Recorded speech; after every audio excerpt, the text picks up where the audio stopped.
Cette pionnière et combattante dirigea un réseau de renseignement dans le nord de la France occupée pendant la Première Guerre mondiale.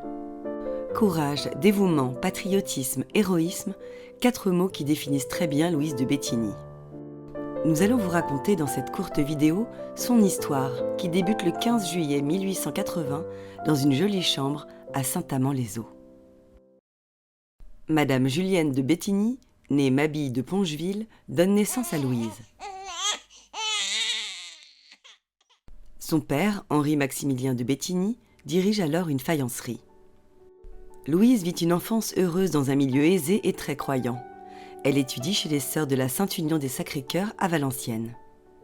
Elle pratique la musique, la peinture, activité classique pour une jeune fille de bonne famille.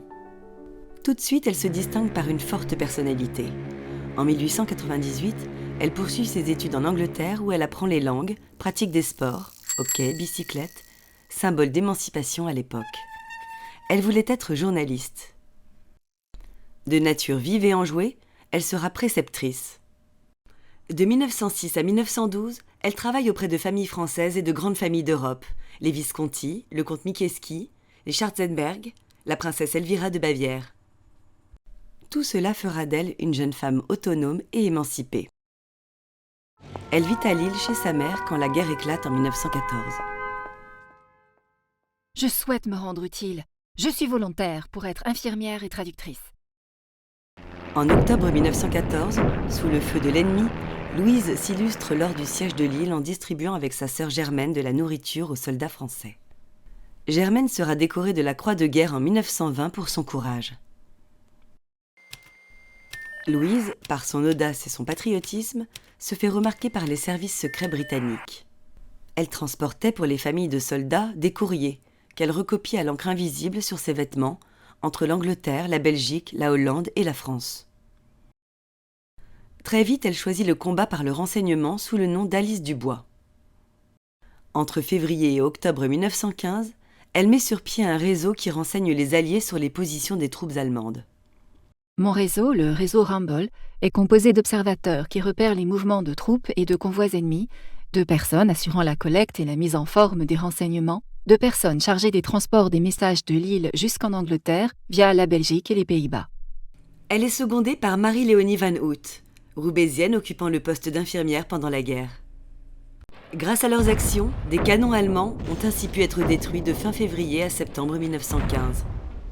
J'ai pu informer les Anglais de l'imminence de l'attaque d'un souterrain par l'ennemi à Armentières. Elle aurait donné la date, l'heure et le lieu du passage du train de Kaiser aux Anglais pour qu'ils le bombardent. Elle transmet aussi des données au commandement français.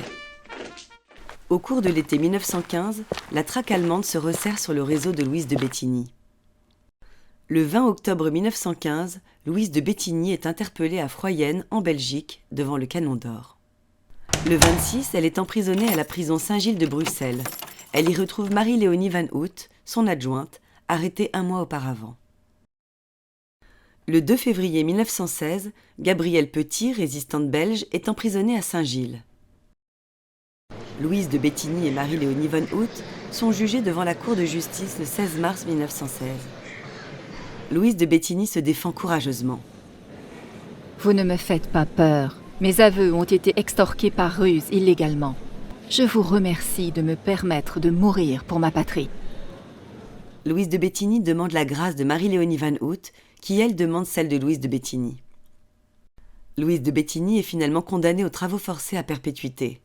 Marie-Léonie Van Hout est condamnée à 15 ans de travaux forcés.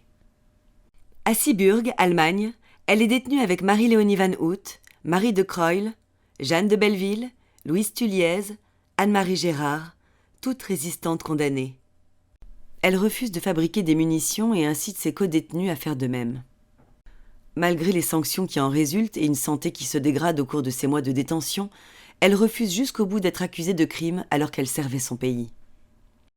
Mal soignée d'une pleurésie tuberculeuse, Louise de Bettigny meurt le 27 septembre 1918 à l'hôpital de Cologne. Elle est enterrée à Saint-Amand-les-Eaux le 4 mars 1920. Elle reçoit la Légion d'honneur, la Croix de guerre avec palme, la British War Medal. Elle est officier dans l'ordre de l'Empire britannique. Le 20 avril 1916, le général Joffre lui décerne une citation à l'ordre de l'armée.